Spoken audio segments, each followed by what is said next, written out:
श्री श्री ठाकुरଙ୍କ ଚରଣରେ ମୋର ପ୍ରଣାମ। ଶ୍ରୀ ଶ୍ରୀ ଲକ୍ଷ୍ମୀ ମାଙ୍କ ଚରଣରେ ମୋର ପ୍ରଣାମ। ଶ୍ରୀ ଶ୍ରୀ ଦାଦାଙ୍କ ଚରଣରେ ମୋର ପ୍ରଣାମ।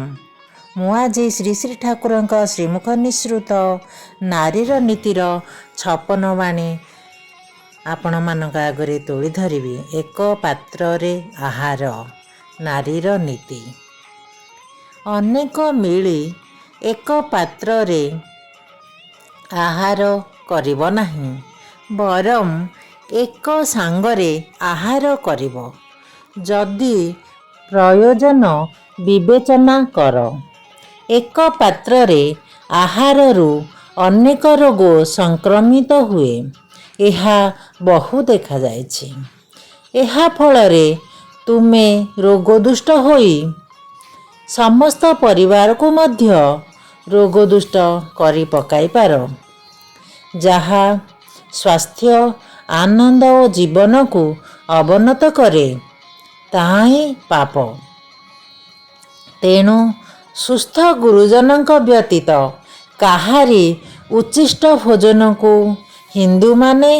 ହିନ୍ଦୁ କାହିଁକି ବୈଜ୍ଞାନିକମାନେ ମଧ୍ୟ ବିଶେଷ ଭାବରେ ନିନ୍ଦା କରିଛନ୍ତି। ବାଣୀ ସଂଖ୍ୟା 56। ପୁଣି ଥରେ ଏକ ପାତ୍ରରେ ଆହାର। ଅନେକ ମିଳି ଏକ ପାତ୍ରରେ ଆହାର କରିବ ନାହିଁ, ବରଂ ଏକ ସାଙ୍ଗରେ ଆହାର କରିବ।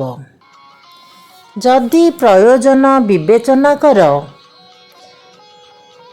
ଏକ ପାତ୍ରରେ ଆହାରକୁ ଅନେକ ରୋଗ ସଂକ୍ରମିତ ହୁଏ। ଏହା ବହୁ ଦେଖାଯାଇଛି।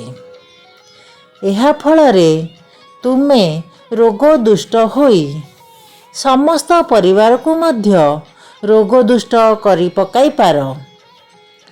ଯାହା ସ୍ୱାସ୍ଥ୍ୟ, ଆନନ୍ଦ ଓ ଜୀବନକୁ ଅବନତ କରେ, ତାହା ହିଁ ପାପ।